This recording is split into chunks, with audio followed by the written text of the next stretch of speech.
Ayana keenya finirrecha Ayyantu mamone walkenya Ora vivine kota irrecha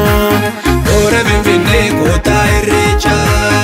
Ora arsadi kota irrecha Ora arsadi kota irrecha Jida kabadu bai malkati akabota keti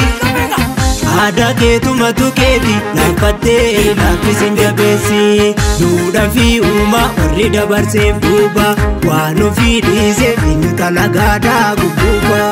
Wano fi dize inu talagada guguba Wani sa dize inu talagada guguba Wano fi dize inu talagada guguba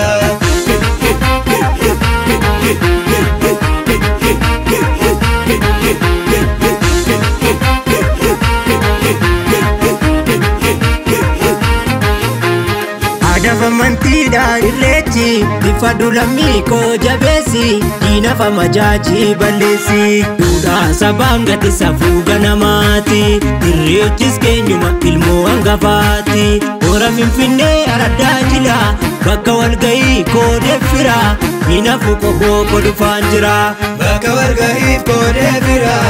Inafu kobo dufanjira Inafu kobo dufanjira Ninafuna eki dufanjira Ninafuna eki dufanjira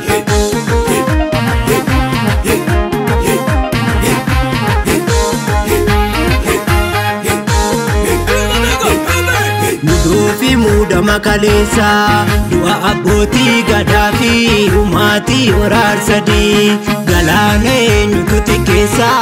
Ena inana iresa Nata unolu suni numbasu karani Iti iya faname isa nugesu galmani Akakaba akasa sirre fada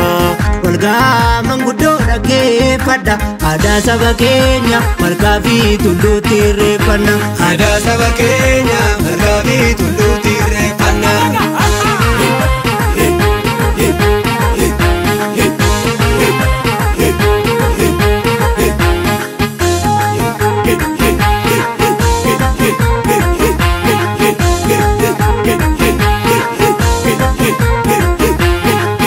Chatwe gada balen buraga Kanjiruti sera tume kanu futiraga Laminko dapsuera waka Oromo dapsuera uma Samniko dapsuera uma Oromo dapsuera uma Samniko dapsuera uma Ayyantu manu jiksa enyotu shiranu jiksa Nami wala gese Naga irrecha barana